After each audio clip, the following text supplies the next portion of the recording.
I never imagined the depths of betrayal my own parents were capable of until the day they wiped out my twin sister's towering medical school debt while leaving me suffocating under a mountain of crushing loans, scrambling to survive. They handed her freedom on a silver platter while I clawed my way through endless shifts and sleepless nights just to keep my head above water. But the real gut punch came when my mother, with an unnerving sense of entitlement, tried to take my baby, my own flesh and blood, claiming she was more fit to raise my child than I was. You're about to hear a family drama so twisted it'll make your jaw drop. From outrageous favoritism to legal threats, and from apartment payback lies to an epic research fellowship I never thought I'd win. This roller coaster is just getting started. I'm Audrey Collins, born just minutes ahead of my twin sister Jessica in Cleveland. As kids, people joked we looked like clones, same blonde curls, same eyes, yet our personalities clashed. Jessica was forever the center of attention. At 5, she did ballet recitals and soccer games while I pored over science books at the library. Our parents praised her every move, calling her so bright, so talented. Meanwhile, I was labeled the independent one. By junior high, the gap was glaring. Jessica got lavish birthday parties and fancy tutors if she struggled in math. I, on the other hand, was told, "Oh, Audrey will figure it out. She's resourceful." It was easier just to bury myself in school projects than to ask for help I knew I wouldn't get. I learned that no matter what I achieved, straight A's, science fair trophies, my parents would always direct the spotlight at my sister. It hurt, but I kept telling myself that one day I'd prove I was worth their attention too. When high school ended, Jessica's yearbook pages brimmed with messages about her soccer goals, her leadership in dance club, her shining personality. Mine were mostly from teachers who said, "Keep up the great work in science." No one else really noticed. I clung to my dream of studying medicine, hoping that in college I'd finally earn the respect I'd been denied at home. Jessica and I both chose a respected medical university in Michigan, though our interests diverged. She wanted to practice family medicine, while I was drawn to neurosurgery and research. I was beyond thrilled we both got accepted, imagining we'd share the struggle equally. That dream died fast when our parents declared they'd cover Jessica's entire tuition and living costs. Books, rent, even her meal plan. They wrote check after check for her. I asked if they could spare anything for me. "Audrey," Mom said, "you're resourceful. You'll land scholarships or find a good job. Jessica needs our help more." My father nodded, adding, "You've always been more independent." That was the end of that conversation. Suddenly I was weighed down by loans, while Jessica floated along with zero debt. It stung, but I bit my tongue. Maybe, I hoped, they'd change their minds down the line. I juggled classes with a part-time library job. Days bled into nights as I pored over textbooks, barely sleeping. Meanwhile, Jessica's biggest concern was picking the perfect new apartment our parents found for her. Whenever I visited, I marveled at her fully furnished place with free groceries magically appearing each week. I returned to my bare-bones studio, telling myself I'd outwork everyone. If that was what it took to succeed, then so be it. Near the end of my first med school year, my parents approached me with what seemed like a generous offer. "We'll help you get an apartment closer to campus," Dad said. "We don't want you wasting time commuting when you should be focusing on your studies." For a brief moment, I felt relief. Maybe they'd finally noticed how hard I was working. Maybe they realized I deserved support too, but the arrangement was anything but straightforward.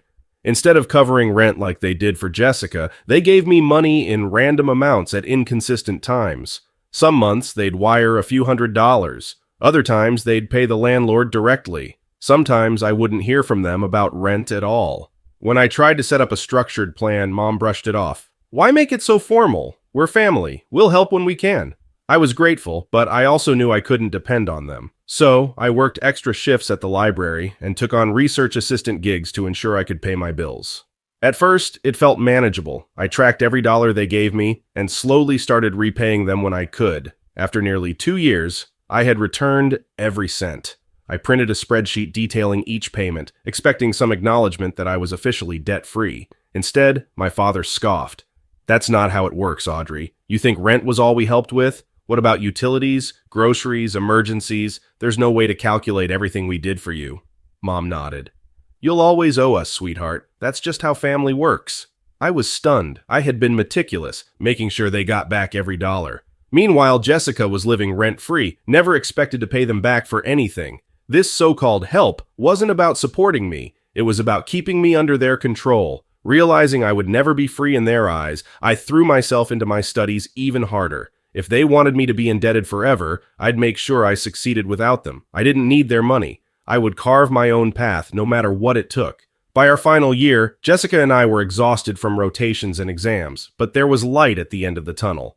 That's when Mom called me, breathless with excitement. "We just paid off all of Jessica's student loans!" My jaw dropped. They'd already covered most of her expenses, and now they'd eliminated her remaining debt. She'd be graduating completely free of financial worry. I forced a smile and muttered, "That's great news." But inside, fury and sadness knotted in my stomach. What about my crushing loans? Did they even care that I was drowning in debt? Later, Dad told me, "You'll be fine, Audrey. Jessica needs more support." It was the same stale excuse thrown back in my face.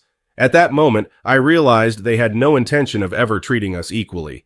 To celebrate Jessica's debt-free status, they planned a lavish rooftop party in Detroit. The invites read, "Come honor Dr. Jessica Collins, who's starting her career loan-free."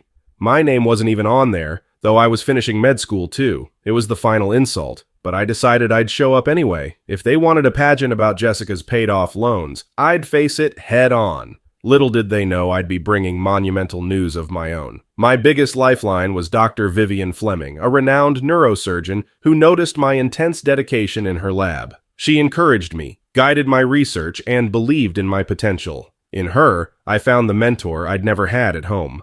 Late one evening, she pulled me aside, beaming. "Audrey, I recommended you for the Patterson Fellowship at Johns Hopkins. You've been selected." The Patterson was legendary, only one recipient per year, offering a huge stipend, full loan forgiveness, and the chance to pioneer neurosurgery research. It was a ticket to a different life, one where I wasn't suffocating under debt or overshadowed by Jessica's parental freebies. I cried tears of relief, barely able to speak.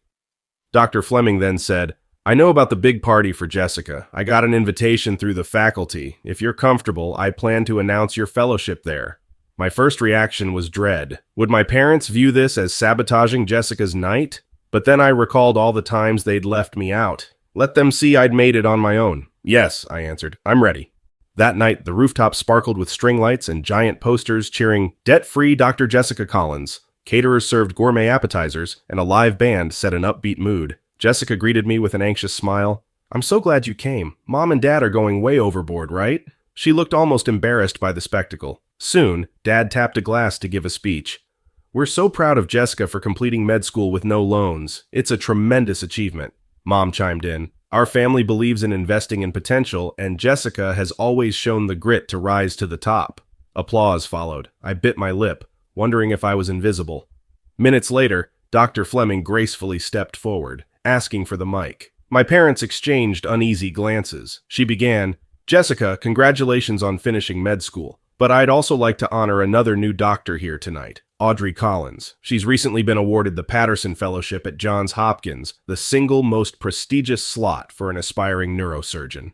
A hush fell, broken by scattered gasps. Then, thunderous applause. Dr. Fleming explained, "Audrey's work on pediatric brain injuries impressed every reviewer. Her fellowship includes a full stipend and complete loan forgiveness. She earned it through tireless research and exceptional insight."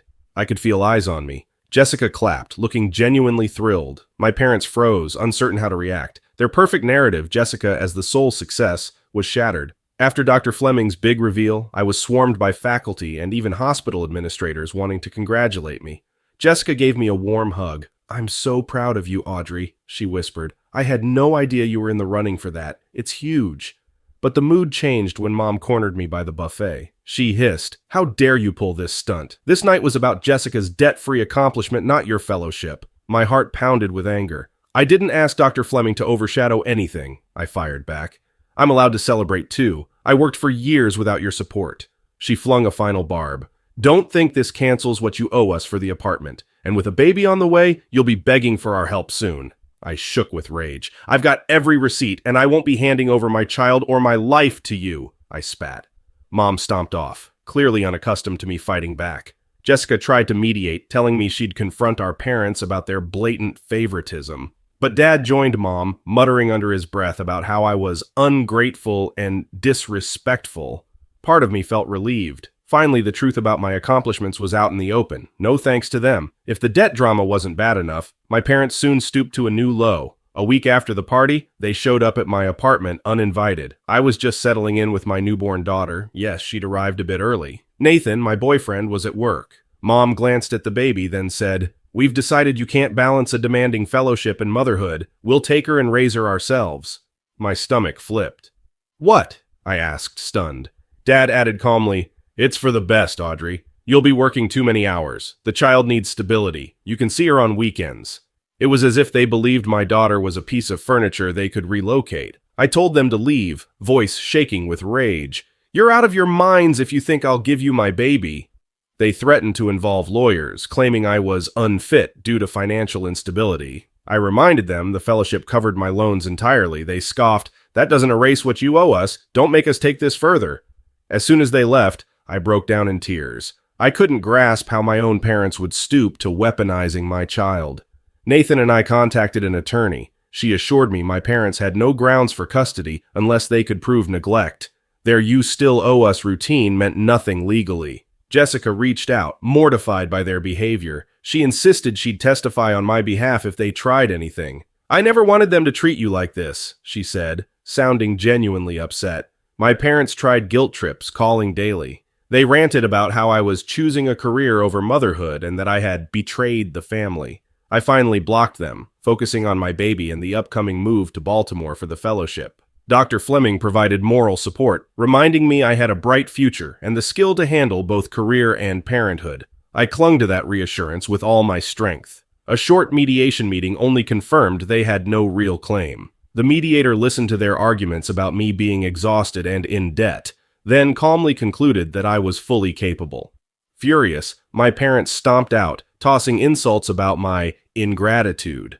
When we finally moved to Baltimore, it felt like stepping into a brand new life. The fellowship gave me stable housing, a strong support network, and an immediate sense of belonging. Nathan adjusted his schedule, and we devised a routine for our baby that worked surprisingly well. Sure, it was tiring, but nowhere near impossible.